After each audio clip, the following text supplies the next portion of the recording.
Karen's soul was already on her knees when the contract came out. "Hold her still," a man said. Two guards tightened their grip on her arms. She twisted once. "Let go," she said. One of them struck her across the face. "Stay down." Karen steadied herself instead of falling. "I said, let go." A man stepped forward, unrolling a document. "Payment confirmed," he said. "Transfer the Omega." Karen let out a short breath. "I'm not for sale," she said. "Not your decision," her handler replied. She turned her head toward him. "Say that again," she said. He didn't hesitate. "You don't decide your value here." Karen held his gaze. "Then you don't decide what happens next." Boots sounded at the entrance. The room shifted immediately. A group entered. Dark insignia, controlled movement, no hesitation. Their leader stopped in front of her.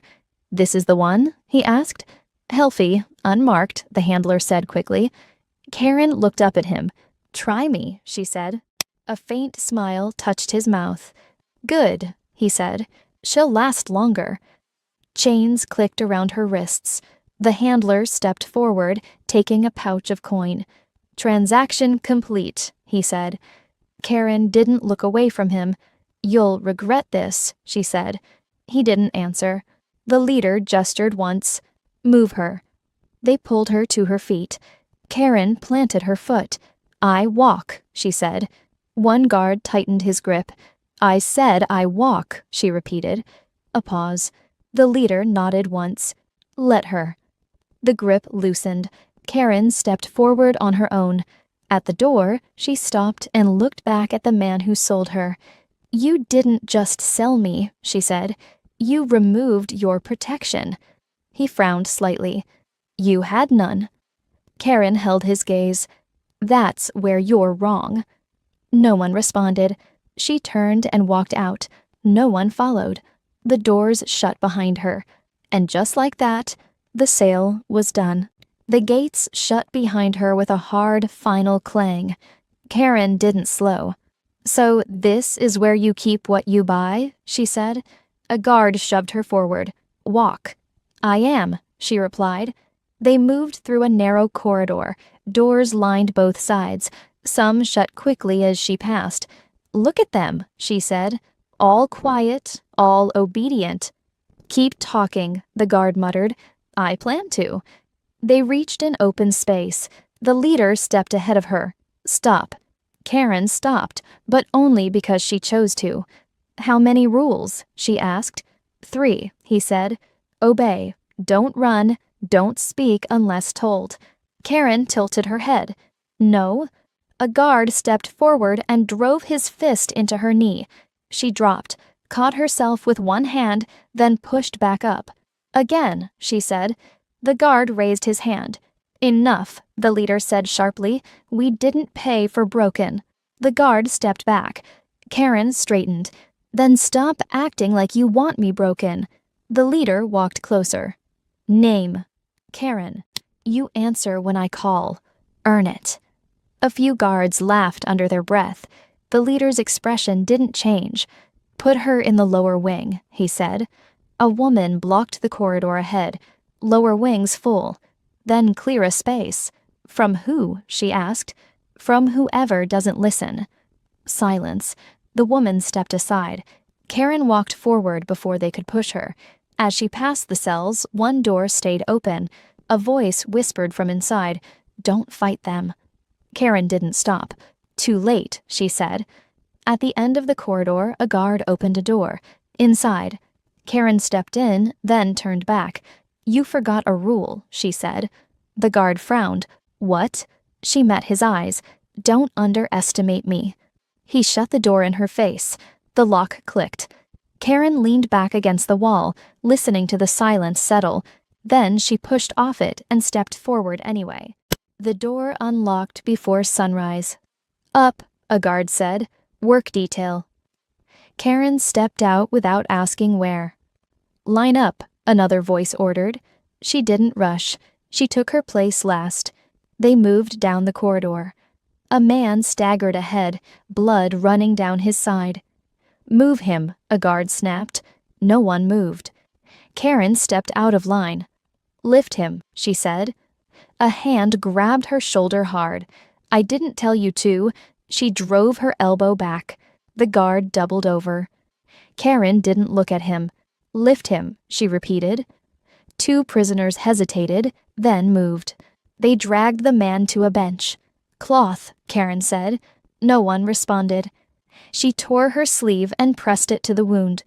"Hold this," she told the man. He grabbed her wrist instead. "Why?" "Because you're bleeding," she said. Footsteps approached. The leader stepped into the corridor. His gaze moved once. Downed guard, bleeding man, Karen standing over both. "You broke Rule 3, he said. Karen didn't step back. "You broke your pack." A pause. The corridor went quiet. He walked closer. "Who told you to do that?" "No one," she said. "That's the problem." "Then fix it," she replied. He stopped in front of her. "Move," he said. She didn't. "Move," he repeated. Karen stepped aside, but slowly. His eyes dropped to her hand, the cloth pressed against the wound, and beneath it, faint lines, shifting, glowing. He reached for her wrist. Karen pulled back immediately. "Don't." "What is that?" he asked. "Nothing." He didn't believe her. "Bring her," he said. Two guards stepped forward. Karen didn't resist this time, but she didn't look away either. As they pulled her forward, the man on the bench tightened his grip on the cloth. He was still breathing. The guard she dropped hadn't moved, and the corridor wasn't quiet anymore. They took her deeper into the wing. Not a cell this time, a room, door shut, no lock, just two guards outside. Karen stood in the center. "Interrogation or observation?" she asked. The leader stepped in behind her. "Assessment." "Same thing," she said. He circled once. "Hold out your hand." "No." A pause. "That wasn't optional," he said. "Then make it happen," she replied. He stepped closer. "You're not in control here." "Then stop asking," she said. Silence stretched. He reached for her wrist. Karen moved first, pulled back, pivoted, drove her shoulder into his chest. He didn't fall, but he didn't ignore it either. "Again," he said. She didn't hesitate. This time, he caught her arm mid-strike, held it, turned her wrist slightly. The faint lines lit, brighter, shifting, not stable. He stilled. "So it's real," he said. Karen twisted free. "I said, don't touch me." "You're not normal," he replied. "Neither are you," she said. "A beat?" He studied her again. Differently now. Not as property, as a problem. "Where did you get it?" he asked. "I didn't." "Then who gave it to you?" "No one here." That answer landed. He stepped back once. "You don't belong in a labor wing." "I don't belong here at all," she said. "Yet you're here," he replied. "For now." Another pause. Outside, the guards shifted. Inside, the air tightened. He made a decision. "New rule," he said. "You stay visible." "That's not a rule," she replied. "It is for you." "Why?" "Because I don't like unknown variables," he said. Karen tilted her head. "Then you're going to hate me." A flicker of something passed through his expression. "Probably," he said. He moved toward the door. "Work detail continues," he added, "but under watch." Karen folded her arms. "You think that controls anything?" "No," he said. He opened the door. "I think it delays it." He stepped out. The guards stayed. Karen looked at her hand. The glow had faded, but not completely. "Good," she said quietly. They didn't send her back to the cells. They kept her moving, two guards at her sides, always watching. "Shift change," one said. "Stay in line." Karen didn't bother asking where they were going anymore. She looked at the walls instead. "You moved me," she said. "No," the guard replied. "We contained you." "Same difference," she said. They stopped in a wider corridor. More guards, more movement, more attention. "Stay here," one ordered. Karen didn't move. What now? She asked. Now we wait. For what? He didn't answer. A tremor ran through her hand, small, sharp. She looked down. The faint lines were back, stronger. What did you do? The guard asked. Nothing, she said. The glow pulsed, once, then again. The guard grabbed her wrist. Stop that. Karen pulled back immediately. I'm not doing it. The light spread slightly, up her arm, then stopped. A second guard stepped closer. Call him. Already on it, the first said. Karen flexed her fingers. This isn't new, she said. Then explain it, the guard snapped. It reacts, she said. To what? He asked. She looked up. Not what, she said. Who? A low vibration moved through the corridor, not loud, but felt. The guards stiffened. You feel that? One asked. Yeah, the other said. Karen didn't answer. The glow pulsed again, stronger. Make it stop, the guard said. Karen met his eyes. I'm not starting it. Footsteps approached fast. The leader returned. His gaze went straight to her arm. It's active, he said. No thanks to you, she replied. What triggers it? He asked. I told you, she said. Not what. Who? A pause. He studied her. Then, the ground shifted again, slight, but unmistakable. The leader's expression changed. Gate, he said. A guard turned. What about it? The leader didn't look away from Karen. Something just arrived. Karen lowered her arm slowly. The glow steadied, then held. She exhaled once. Took him long enough. The leader's eyes snapped back to her. You knew? Karen tilted her head. I didn't say that. Outside, a horn sounded. Once. Everything stopped. The horn didn't sound again. It didn't need to. The entire pack was already moving. Courtyard, the leader ordered. Guards shifted instantly. Weapons up, positions taken. Karen walked with them. No one tried to stop her this time. You stay behind, one guard said. No, she replied. He hesitated. The leader didn't correct her. They reached the courtyard. The gates were still closed, but the air changed. Heavy, pressured, wrong. Open it, the leader said. A guard moved to the controls. The gate groaned open and stopped halfway. A figure stood beyond it, alone. No guards, no banner, no hesitation. Karen narrowed her eyes. That's it? She said. You were waiting for one man? No one answered. The man stepped forward. Each step landed like weight on the ground. State your business, the leader called. The man didn't slow. I'm here for her, he said. For who? The leader asked. The man stopped just inside the gate. His gaze moved once. Locked on Karen. Her, he said. Silence hit the courtyard. A guard lunged forward. The man didn't touch him.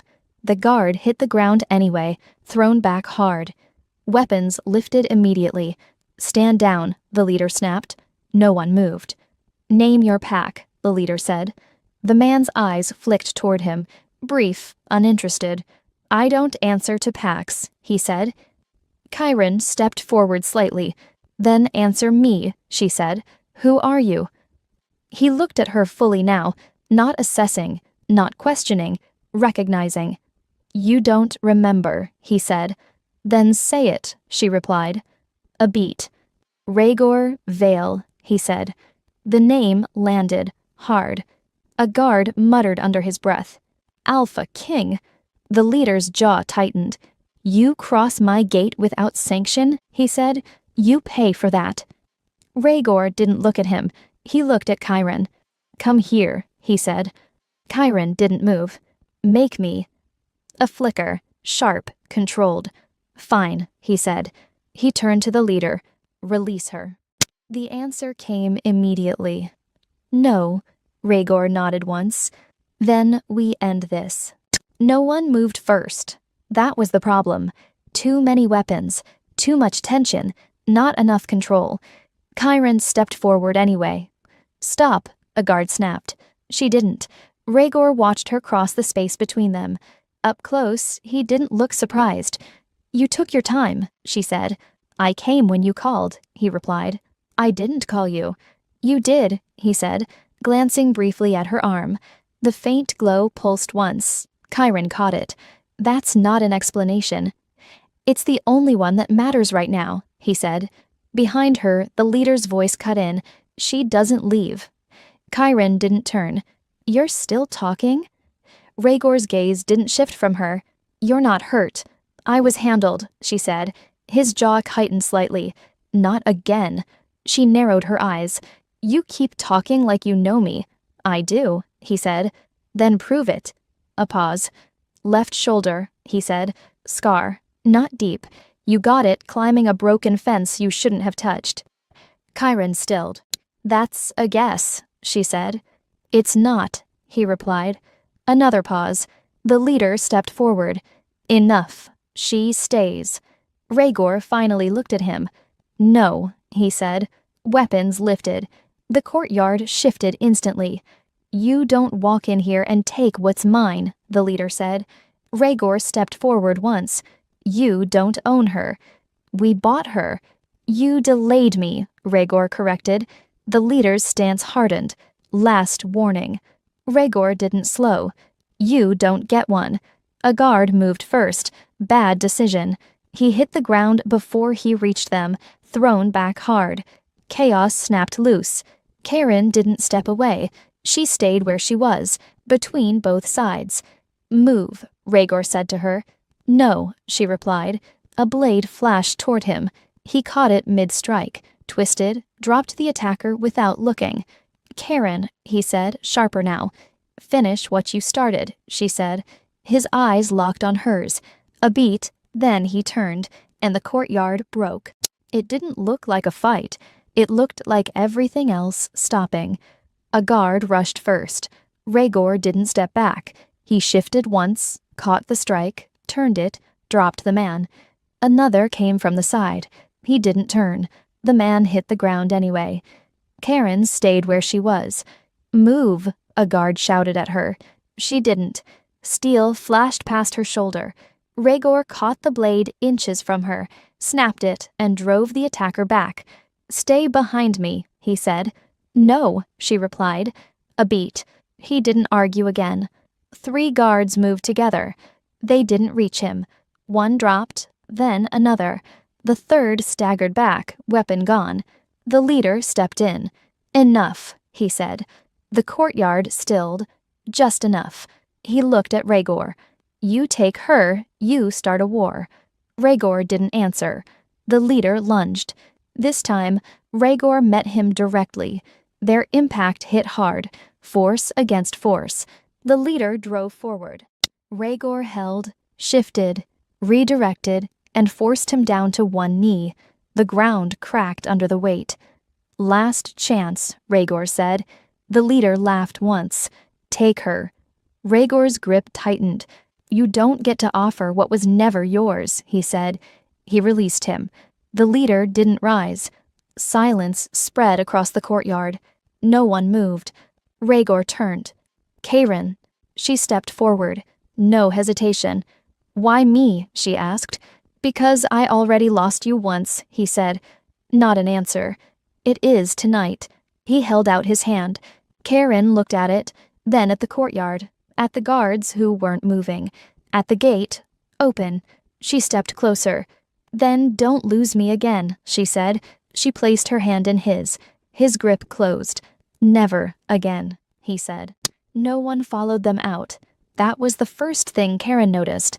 The gates stayed open behind them, but silent. "No pursuit?" she asked. Rhaegor didn't slow. "They know better." "That didn't look like fear," she said. "It wasn't," he replied. "It was understanding." She glanced back once. "Of what?" "That they already lost," he said. They crossed the outer boundary. The pressure in the air eased. Karen pulled her hand free. Rhaegor didn't stop her. "Start talking," she said. He looked at her. "About what?" "You," she said. "Me. That," she lifted her arm slightly, where the faint glow had begun to fade. And don't say fate. I wasn't going to, he replied. Good. A pause. I've seen you before, he said. Karen folded her arms. When? Not here. That's not helpful. It's accurate. She shook her head slightly. So what? This is some repeated mistake? Yes, he said. That answer landed. Karen studied him. And this time? This time I didn't wait, he said. You didn't wait, she repeated. You arrived after I was sold. I arrived before you were broken, he corrected. A beat. She exhaled slowly. That's a low standard. It's the one I can guarantee, he said. Karen looked ahead. So what now? You walk, he said. That's not a plan. It's the start of one. She tilted her head. And where does it end? It doesn't, he replied. Not the way it did before. Another pause. Karen looked back one last time. No movement, no pursuit, no chains. Then she faced forward again. You didn't save me, she said. I know.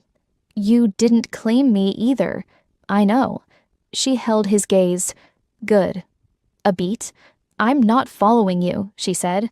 I'm not asking you to, he replied. Silence settled between them. Then she stepped forward, and he matched her pace, side by side. No chains, no contract, just movement. Chosen.